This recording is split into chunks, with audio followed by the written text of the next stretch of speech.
Hello everyone, চলো চটপট আজকে বানিয়ে ফেলি মুগ ডাল দিয়ে কাঁচকলার ধোকা।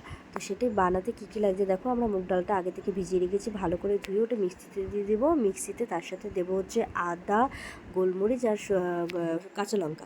তো সেটাকে ভালো করে মিক্স করে তাতে আমরা দিয়ে দেবো হচ্ছে কাঁচকলাটা ভালো করে মেশিনে কুচিয়ে নিয়েছি।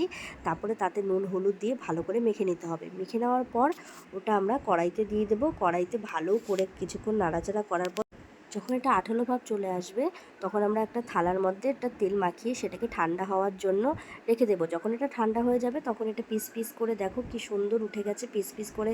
এটা তখন করার পর আমরা আবার কড়াইতে এটাকে ভেজে তুলে নেব। তার আগে এখানে টমেটো, আদা আর একটা শুকনো লঙ্কা আমরা মিক্সিতে করে নেব। আর দেখো এগুলো আমরা এখন ভেজে নিচ্ছি। ভাজার পরে কি সুন্দর শক্ত হয়ে গেছিলো আর খুব সুন্দর হয়েছিল।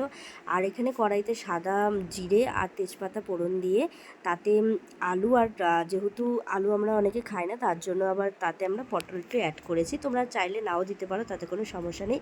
তো সেটা যখন ফোটার পর আমরা মিক্সিতে যে করলাম টমেটো ওটা পেস্টটা সেটা আমরা ওটাখানে দিয়ে দেবো। দিয়ে কষিয়ে আমরা জল দিয়ে ওটাকে ধোকাগুলোকে আমরা দিয়ে দেবো। তারপরে দেখো ভাতের সাথে ওটাকে নিয়েছে। দুপুরে লাঞ্চটা জাস্ট জমে গেছে। ওয়াও!